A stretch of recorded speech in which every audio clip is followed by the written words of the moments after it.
आप ना फिर टाइमिंग ऑफ द मार्केट में पड़ जाओगे। और वो काम मैं तो मतलब पर्सनली सजेस्ट किसी को नहीं करता वो करने, क्योंकि वहां कोई भी ना 2 बार चौधरी बन सकता है। यार देख, मैंने बोला था मार्केट नीचे जाएगी, पर ये पिछले 6 महीने से मैं लोगों को सुन रहा हूँ। जब मैंने प्रॉफिट बुक नहीं किया मैं बहुत पछताया हूँ, बहुत रोया हूँ। जो चीज समझ आए वो कर लो, जो चीज नहीं समझ आए मत करो। This video is made for educational purposes only and are not meant for financial advice. Viewers are recommended to consult registered financial and investment advisors before making any investment. We disclaim all liability for any loss or damage as a result of any investment that you may consider. We do not promote any finance or investment related courses or products through this channel. Hello sir, मेरा नाम ऋषिकेश है।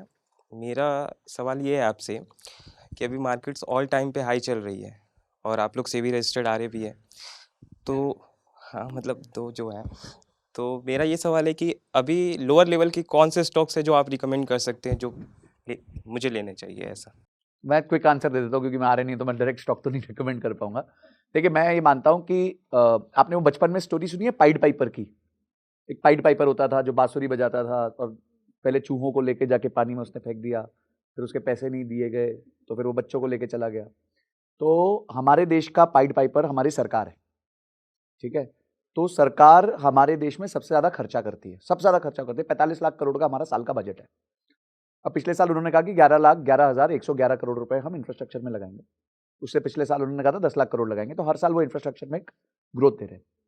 Infrastructure जब growth करेगा तो infrastructure के ancillary जितनी तरीके की कंपनीज हैं वो या सेक्टर्स हैं वो ग्रोथ करेंगे। पीछे अभी जैसे प्रधानमंत्री जी ने शपथ ली तो उन्होंने कहा मैं पिछली बार 2 करोड़ घर दिया था, 3 करोड़ दूंगा, तो वो घर ज्यादा बनवाएंगे।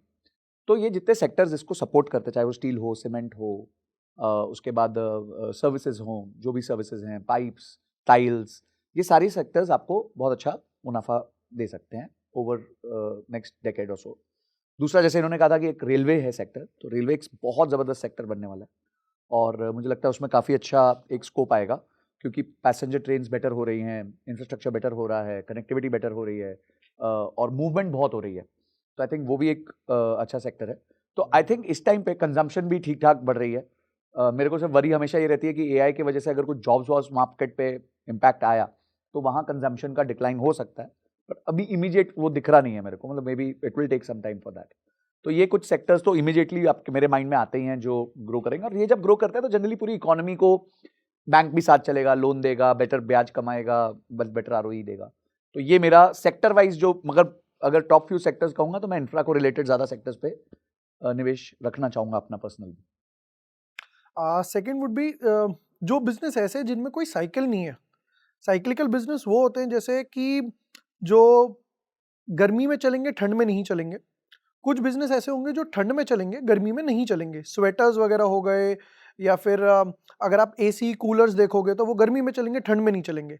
बट कोई ऐसा बिजनेस जो पूरे साल चलेगा, रोटी आप पूरे टाइम खाओगे, ब्रेड्स पूरे टाइम लोगे, राइट, तो ये नॉन साइक्लिकल बिजनेस बोला जाता है। इनका कंजप्शन नेवर एंडिंग है। पॉपुलेशन इंडिया की, वी आर द लार्जेस्ट, अभी हम लोगों ने चाइना को भी सरपास करा। तो जो चीज डिमांड में रहेगी ही रहेगी, ब्रेड, बिस्किट, आटा, फिर आप कपड़े पहनोगे ही पहनोगे, फिर दिवाली पर, एंड दिस गोज ऑन। जैसे सर ने बोला कि अगर अब आप घर बनवाओगे तो उसमें पेंट भी करोगे।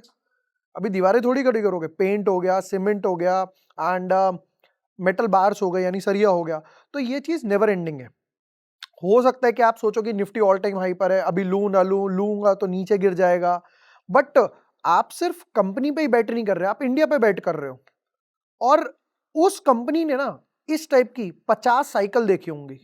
उसने कोविड भी देखा होगा, 2016 भी देखा होगा, गवर्नमेंट चेंज होती हुई देखी होगी, 2G स्कैम, 3G स्कैम, कोल स्कैम, उसने पता नहीं क्या क्या देखा होगा। बट वो बिलीव कर रही है अपनी सेल्स पर। जिस तरीके से वो मार्जिन धीरे धीरे बढ़ाएगी तो वो आगे भी ग्रोथ होता ही रहेगा।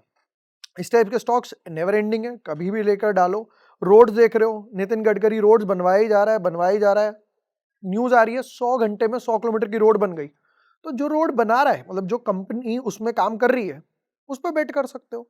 सेकंड, अब आपने देखा पहले टेलीकॉम के प्राइसेस, जो एक पैक आता था let's say for example 50 rupees का, फिर वो हो गया 55 का, 60 का, 80 का, 100 का, राइट। ये आगे भी बढ़ेगा।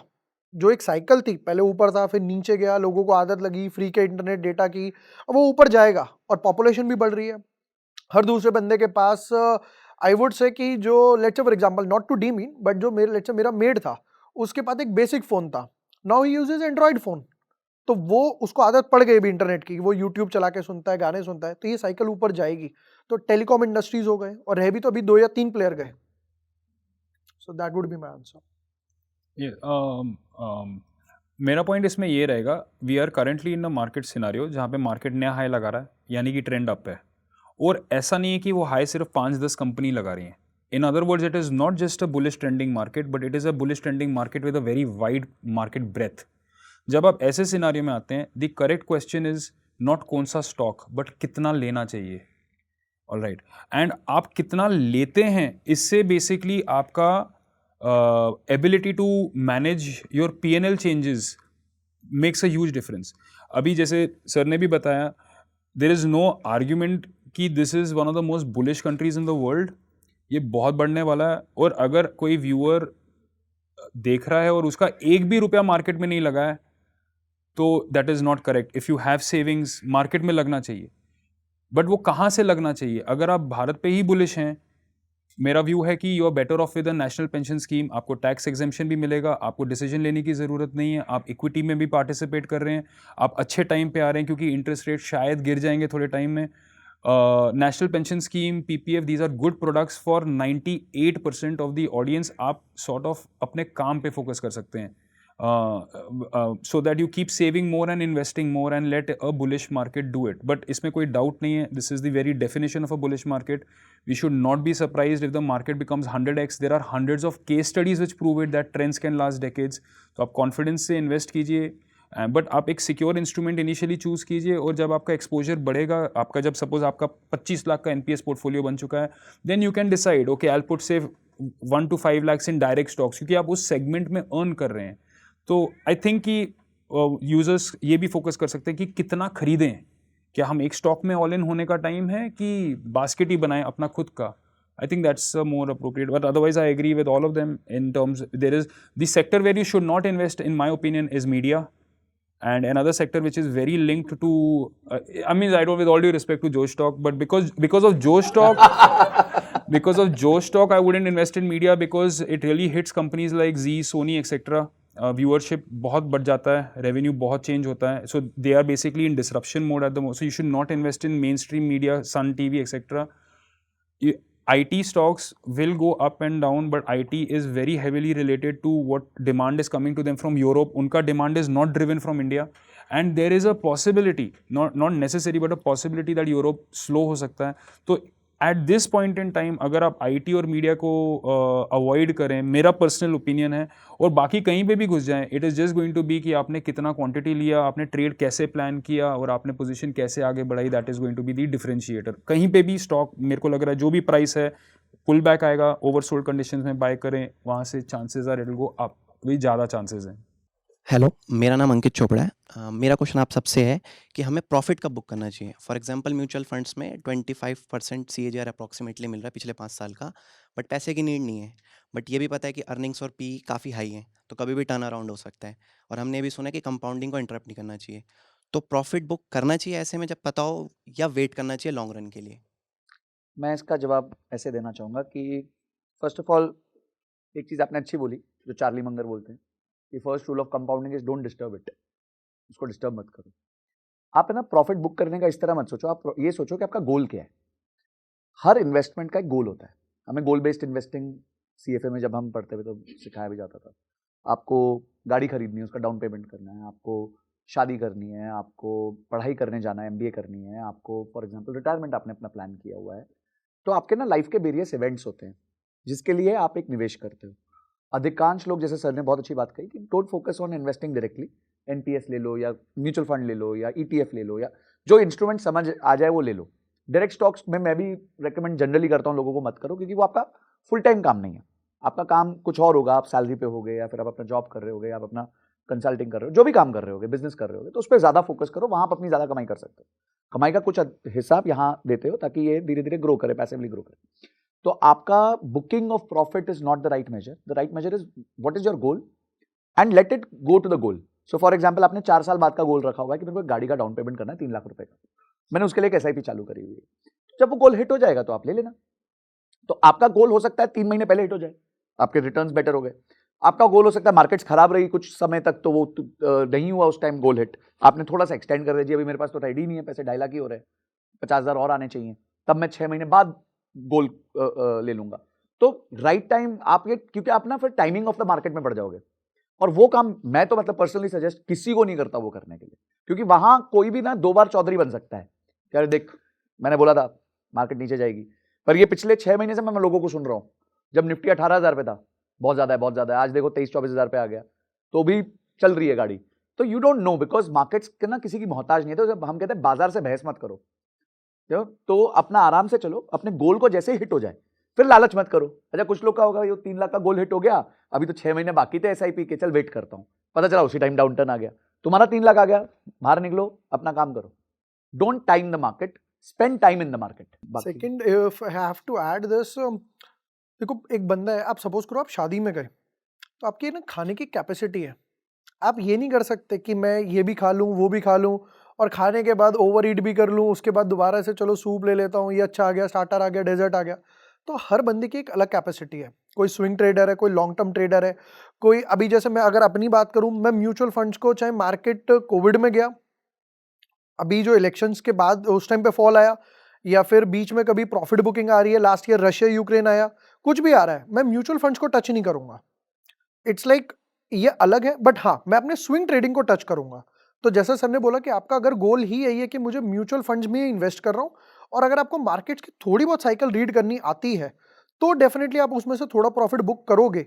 बट जब आपको नीड है, जब आपने पहले ही खुद क्लियर अभी क्वेश्चन में ही बोला कि यार मुझे नीड ही नहीं है, तो पैसे को टच करने का क्या फायदा, उसको पढ़ने दो, उसको कंपाउंड होने दो।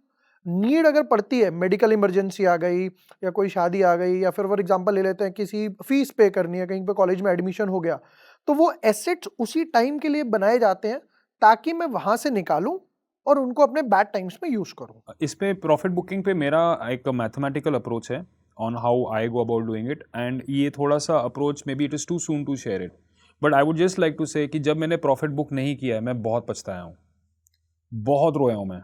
आई हैड मैंने ये बहुत जल्दी अपने ट्रेडिंग में सीखा था कि मेरा 90% earning is going to come from 10% of my trades. I have to let the champion run. तो मैं क्या करने लगा था कि वो बहुत deep in the money profit पे भी है, मैं नहीं बुक कर रहा हूँ, एंड जब वो वापस आया आई फेल्ट द मतलब केमिकल्स जो निकले शरीर में दुख के, मैं बयान नहीं कर सकता हूँ आपको।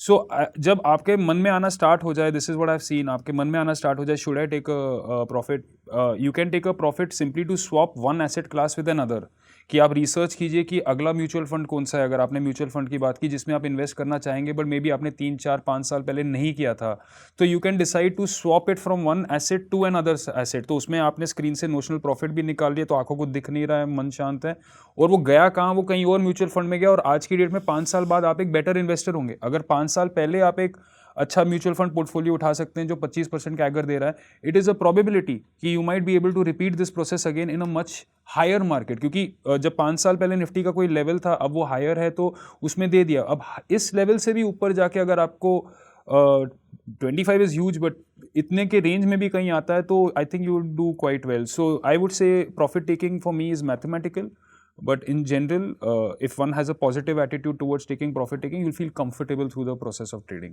सर मेरा सवाल ये है कि इंडियन मार्केट और यूएस मार्केट दोनों में क्या डिफरेंस है, और हमें कहाँ मार्केट में पैसा लगाना चाहिए, और दोनों में क्या कोरिलेशन है? प्लीज़ आप लोग अपने अपने इस पे पॉइंट ऑफ व्यू दें। कोरिलेशन एस्टैब्लिश करना बहुत ईजी है, but I think and Indian and US markets are quite correlated, and you can also see that कि जब वहाँ पे रेट कट होगा हमारे यहाँ स्टार्ट हो जाएगा, हमारे मॉनेटरी पॉलिसीज़ भी काफ़ी लिंक्ड है, कोरिलेशन बहुत ज़्यादा है। Question is should you invest in Indian market और US market? As an Indian citizen you must invest in the Indian market, because there are hundreds of reasons to do that, कई कारण है।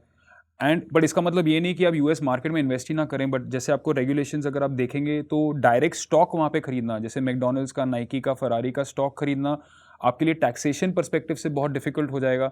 तो better ये है कि कुछ mutual funds हैं जो यूएस मार्केट स्पेसिफिक हैं। सो मेरे पास कोई इंडियन म्यूचुअल फंड, मतलब Indian market specific mutual fund नहीं है। मेरे पोर्टफोलियो में जापान का म्यूचुअल फंड है, यूएस का म्यूचुअल फंड है. इट इज़ ओनली बिकॉज मैं चाहता हूँ कि मैं उनके रैली में पार्टिसिपेट करूँ, बट मेरे लिए सबसे एफिशिएंट तरीका वाया म्यूचुअल फंड राउट है, so that I don't have to go through that whole FEMA और अलग से 10 प्रोसेसेस. सो कॉन्सिक्वेंशली मैं उन म्यूचुअल फंड्स का प्रीमियम एक्सपेंस रेशियो देता हूँ. अगर आपने नेशनल पेंशन स्कीम से म्यूचुअल फंड किया, आपका एक्सपेंस रेशियो आएगा 0.4%, बट अगर आपने जापान टेक्नोलॉजी फंड किसी कंपनी का कर दिया, आपका एक्सपेंस रेशियो ऑलमोस्ट 2.5% आएगा.